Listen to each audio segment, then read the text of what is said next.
आधे से ज़्यादा बच्चे इन सवालों में क्या गलती कर देते हैं, क्या गलती करते हैं, उनको समझ में नहीं आता कि इसमें क्या करना है, क्या नहीं करना है।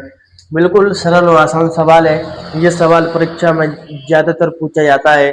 बताना है कि एचसीएफ 306 और 657 बराबर 9 दिया गया है, तो एलसीएम 306 और 657 बराबर कितना होगा। बिल्कुल सरल तरीके से इसको अपन निकालेंगे। एक जो सूत्र है वो इसमें लगने वाला है, जो सूत्र आपकी किताब में दिया गया है चैप्टर 1 में, और उस सूत्र को समझने के लिए हम उस सूत्र के हिसाब से एक दो सवाल और करके बता देंगे आपको बाद में। लेकिन उससे पहले इसको समझिए कि एलसीएम 306 और 657 इसमें ज्ञात करना है, और एचसीएफ 306 और 657 दिया गया है। अब देखो एलसीएम दिया है, वो अब देखो एचसीएफ दिया है, एलसीएम ज्ञात करना है, तो ऐसे करके निकालेंगे क्या, ऐसे करके निकालोगे, ऐसे करके निकालोगे तो बहुत टाइम लग जाएगा। ऐसे करके निकालोगे, अलग अलग अलग अलग निकाल लो, लो भाई अलग अलग निकाल लो, ले ले बेटा अलग अलग निकाल ले, अलग अलग निकाल लो जो करके, नहीं अलग अलग निकालने में बहुत टाइम लग जाएगा। तो क्या करना है भाई, क्या करना है, फिर क्या करें। तब एक चीज दी हो एलसीएम और एचसीएफ में, अब संख्याएं कहाँ से लाओगे। हाँ, एचसीएफ और एलसीएम में एक चीज दी हो तो बहुत ही आसान है। एक सूत्र होता है, दो संख्याओं का गुणनफल बराबर होता है एलसीएम और एचसीएफ के। अब भाई दो संख्याएं कहाँ से ले आए इसमें, दो संख्याएं कौन सी, ये बबुआ, ये दो बीच में लिखी हुई हैं, ये तो अपनी संख्याएं, ये है अपनी दो संख्याएं, और इन दोनों संख्याओं का हमें एचसीएफ दिया हुआ है, एलसीएम निकालना है, समझिए। इन दोनों संख्याओं का ही हमें एलसीएम निकालना है। और एलसीएम किस तरीके से निकलेगा, एक सूत्र होता है बहुत ही जबरदस्त, हाई क्लास बोले तो सूत्र एक के 300 मतलब सूत्र है, हम जानते हैं, लिख लो पहले, हम जानते हैं भाई। गणित में एक नियम है भाई, जानते हो या ना जानते हो, फिर भी आपको लिखना पड़ता है। हम जानते हैं, मैं नहीं जानता कौन, हम जानते हैं, हम मतलब तुम भी जानते हो, हम भी जानते हैं, सब जानते हैं। क्या जानते हैं कि दो संख्याओं का दो संख्याओं का गुणनफल बराबर क्या होता है, गुणनफल दो संख्याओं का एलसीएम इंटू एचसीएफ। दो संख्याओं का गुणनफल एलसीएम और एचसीएफ के गुणा के बराबर होता है। मतलब इन दोनों संख्याओं को तब हम आपस में गुणा करेंगे और इसके एलसीएम को और एचसीएफ को आपस में गुणा करेंगे तो कैसा आएगा, बराबर आएगा। ये हम जानते हैं, ये किताब में सूत्र लिखा हुआ है, किताब में सूत्र लिखा हुआ है उसके हिसाब से ही। अब देखो अपनी दो संख्याएं कौन सी हैं, अपनी दो संख्याएं हैं, पहली है 306 और दूसरी की 657। ये दो संख्याएं, नहीं बोलो करो ना दो संख्याओं का गुणनफल। अब दो संख्याएं कहाँ से लेके आए, दो संख्याएं कहीं लेके दिल्ली जाओगे लेने के लिए, नहीं, कहीं से मिल जाएगी। 306 और 657 दो संख्याएं उठा के यहाँ पर पटक दो, 306 गुणा 657 अपना बराबर होगा एलसीएम गुणा एचसीएफ की। इन दोनों का एलसीएम और इन दोनों का एचसीएफ, इन दोनों का एलसीएम कितना है भाई, एलसीएम बहुआ एलसीएम पता ही नहीं है, एलसीएम तो निकाल लें, तो एलसीएम की जगह एलसीएम रख दो गुणा एचसीएफ कितना है, एचसीएफ है अपना 9, 9 लिख दो यहाँ पे बेरा के। अब यार देखो बेरा के आंसर आता है अपना। तो क्या करना है, अब देखो एलसीएम का मान निकालना है, ऐसे बहुपद सॉल्व करते हैं ना, एक्स का मान निकालना है, 3 को उधर ले जाओ, बराबर की उस साइड में ले जाओ। अब ऐसे ही एलसीएम का मान निकालना है, ये गुणा में है, इधर ले आओ इसको, किस में हो जाएगा, भाग में। तो एलसीएम बराबर 306 गुणा 657 बटे में जाएगा नहीं, भटा बैगन, भटा में 9, 9।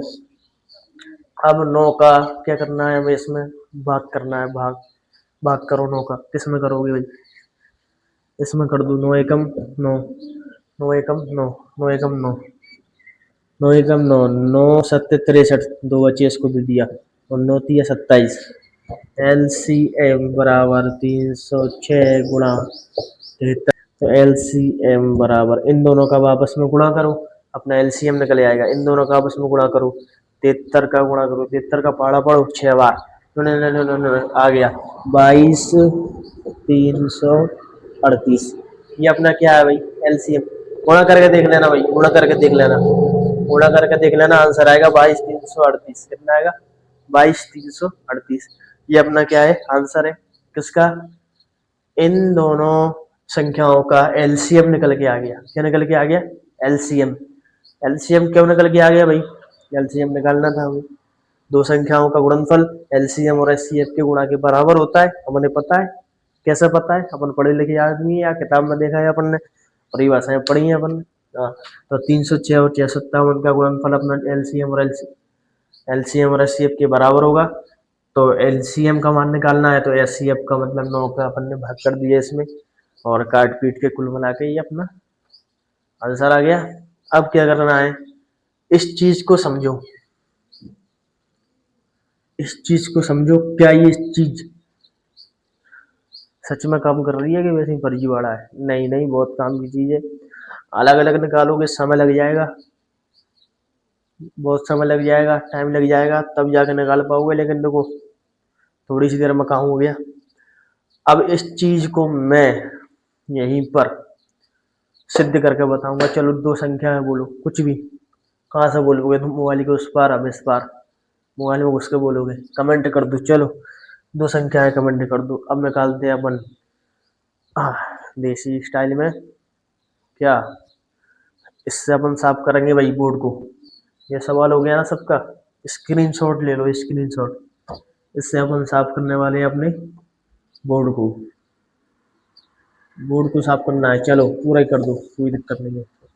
और अभी डस्टर निकालना पड़ेगा बैग में से, डस्टर निकालने में समय लगेगा, और समय की बचत करना जीवन में बहुत जरूरी है।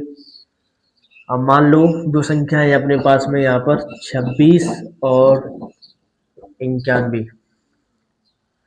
इसमें मैं बोल रहा हूँ आप लोगों से, किताब में भी दिया है सवाल। इन दोनों संख्याओं का एलसीएम और एचसीएफ ज्ञात करो, उसके बाद में जांच करो कि दो संख्याओं का गुणनफल बराबर है एलसीएम और एचसीएफ के गुणा की कि नहीं है। चलो पहले 26 यहाँ पर लिख लो, एलसीएम और एचसीएफ निकालने के लिए 91 यहाँ पर लिख लो। एलसीएम किस काटेंगे, इसको अपन काटेंगे 2 एकम 2, 2 3 6, 13 एकम 13। इसको काटेंगे 7 एकम 7, 7 21, 13 एकम 13। ठीक है भाई, हो गया। अब क्या करना है, अब करना है अपने 26 के बराबर में क्या क्या आया है, और 91 के बराबर में क्या क्या आया है। इसमें से एलसीएम और एचसीएफ निकलेंगे। एचसीएफ कौन सा होता है, जो दोनों में हो, मतलब दोनों में ये है अपना, ये एचसीएफ हो गया। एलसीएम कौन सा होता है, जो अलग है उनको अलग अलग लिखना है, और जो दोनों में है उनको एक बार लिखना है। भाई जल्दी जल्दी बता रहा हूँ मैंने, क्योंकि इसकी डिटेल वीडियो मैंने बना रखी है, आप जा करके देख सकते हो चैनल पर। इसलिए समय की बचत करते हुए थोड़ा स्पीड पकड़ ली अपन ने। आप समझ में आ रही होगी, कोई दिक्कत नहीं। एलसीएम बराबर समझ में नहीं आ रही हो तो कमेंट कर देना, है ना। और डिटेल में वीडियो है, चैनल पर जाओ, एलसीएम और एचसीएफ वाली वीडियो निकालो, उसको समझो। तुम्हारी पार्ट के सवाल करना है, कोई दिक्कत नहीं है ना। अब 7 दूनी 14 गुणा 13, 13 चौक 52 हासिल की 5, 13 एकम 13, 14 15 16 17 18 182। तो वही 182 आ गया, एलसीएम आ गया अपना 182। एलसीएम आ गया अपना 182। एलसीएम कितना आ गया 182, और एचसीएफ कितना है 13। अब उस सूत्र को अपन यहाँ पर रख के देखें, क्या सच में ये चीज काम करती है। क्या भाई, कि दो संख्याओं का गुणनफल क्या सच में एलसीएम और एचसीएफ के गुणा के बराबर होता है। देखो यहाँ पे दो संख्याओं का, अरे अपना सवाल ही गायब कर दिया मैंने यहाँ से यार। ये भाई साहब मैंने कीजिए कि उन्होंने बीच में लिख दिया, लो इधर कर दिया, कोई दिक्कत नहीं है। अब देखते हैं अपन दो संख्याओं, जांच हो रही है भाई, उसने बोला कि जांच करके बताओ कि दो संख्याओं का गुणनफल एचसीएफ और एलसीएम के गुणा के बराबर है कि नहीं है। तो दो संख्याओं का क्या हो रही है, जांच हो रही है। गुणनफल बराबर एलसीएम गुणा एचसीएफ, छोटा छोटा लिख दिया, कोई दिक्कत नहीं। बोल देता हूँ। चलो, दो संख्या गुणनफल बराबर एलसीएम गुणा एचसीएफ। कोई दिक्कत नहीं? दिक्कत, आगे बढ़ो। चलो भाई, क्या है इधर? दो संख्याएं कौन कौन सी है? 26 और 91। 26 और 91 अपनी दो संख्याएं हैं। और एलसीएम कितना है अपना? एलसीएम कितना है इन दोनों का? 182। अब दो संख्याओं का गुणनफल मतलब दोनों संख्याओं का आपस में अपन क्या करेंगे? गुणा। और एलसीएम इंटू एचसीएफ का मतलब क्या है कि एलसीएम का और एचसीएफ का भी आपस में क्या करेंगे? हम गुणा। अब ये दोनों बराबर आते हैं क्या? अगर ये दोनों बराबर आते हैं तो अपना क्या होगा? ये सवाल सिद्ध हो जाएगा और पता चल जाएगा अपन। हाँ भाई, ये सूत्र काम करता है और अपन ने सही करा था उस सवाल में लगा के, और आगे भी लगा सकते हैं अपन, है ना। तो एलसीएम कितना है अपना? एलसीएम 182 गुणा एचसीएफ कितना है? एचसीएफ 13। 13 से दूसरी बात ध्यान आ जाती, 13 मेरा 7 नहीं। अब अपन 26 और 91 का गुणा करना है। इधर अपन 182 में 13 का गुणा करना है गुणा। करो भाई, 26 और 91 का गुणा करो भाई। बताओ कमेंट में, बताओ। चलो कमेंट में बताओगे कब तक अलग अलग कर लूंगा। तुम 4 हासिल की, 5 9 18 19 20 21 22 23 भैया 2366 आ गया। 2366 आ गया। इधर देखो, 13 का गुणा करना है। 13 एकम 13 13 दूनी 26 की, 6 हासिल की 2, 13 104 104 और 2 106 की 6 हासिल की 10 13 एकम 13 13 और 10 23 कितना आ गया भाई? 23 2360 और 2360 दोनों तरफ कैसा है? बराबर है भाई। तो LHS बराबर है RHS के इति सिद्धम, यानी जांच हो चुकी है और इसको टाइफाइड भी नहीं है, मलेरिया भी नहीं है, नॉर्मल है भाई, कोई दिक्कत नहीं है। दो संख्याओं गुणनफल अपना एलसीएम और एचसीएफ के बराबर आ गया है और ये जांच अपनी बहुत ही शानदार तरीके से हो चुकी है। यहाँ पर इन दोनों जो भी संख्याएं हैं उनका अपन ने क्या करा? एलसीएम और एचसीएफ निकाला और इस सूत्र में फिट कर दिया कि दो संख्याओं का गुणनफल एलसीएम और एचसीएफ के बराबर होता है कि नहीं होता। बस इतना सा अपन ने ज्ञात करना था और ये बहुत ही आसान तरीके से, सरल तरीके से अपन ने ज्ञात कर लिया। इसमें कोई दिक्कत वाली, परेशानी वाली, समस्या वाली बात नहीं है। बच्चा कर सकता है भाई, मैं बताऊँ, बच्चा कर सकता है, कोई दिक्कत थोड़ी है भाई, कोई दिक्कत थोड़ी है। तो आज अपन ने क्या पढ़ा? एक तो वो सवाल पढ़ा कि एलसीएम और एचसीएफ दिया गया है, एलसीएम दो संख्याएं दी हुई हैं, उनका एचसीएफ दिया हुआ था, अपन ने तो क्या करना है? एलसीएम ज्ञात करना था, कर लिया। उसके अलावा उसी जिस सूत्र का अपन ने उपयोग करा था इसमें, उस सूत्र को अपन ने समझा बहुत ही शानदार तरीके से। और अब आगे जिस भी चैप्टर पर आपको वीडियो चाहिए उस चैप्टर का नाम कमेंट करके बताओ और फुल डिटेल में और फुल जोश में समझाते हुए आपको वीडियो मिलेगी। चिंता मत करो।